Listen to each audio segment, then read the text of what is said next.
ఇవాల్టి ముఖ్యాంశాలు. తెలంగాణ 10వ తరగతి ఫలితాలను విడుదల చేసిన విద్యాశాఖ ముఖ్య కార్యదర్శి బుర్రా వెంకటేశం ఈసారి కూడా బాలికలదే పైచేయి.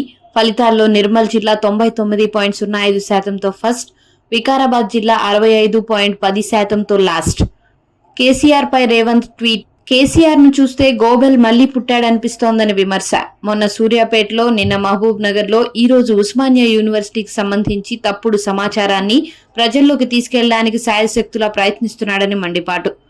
బీజేపీ రాష్ట్ర కార్యాలయంలో అగ్ని ప్రమాదం. హైదరాబాద్ లోని బీజేపీ రాష్ట్ర కార్యాలయంలో అగ్ని ప్రమాదం. భవనంలోని 3వ అంతస్తులో స్వల్పంగా చెలరేగిన మంటలు. అప్రమత్తమైన కార్యాలయ సిబ్బంది మంటలను అదుపు చేశారు. నేడు తెలంగాణకు ప్రధాని మోదీ. తెలంగాణలో అత్యధిక స్థానాల గెలుపే లక్ష్యంగా మోదీ పర్యటన.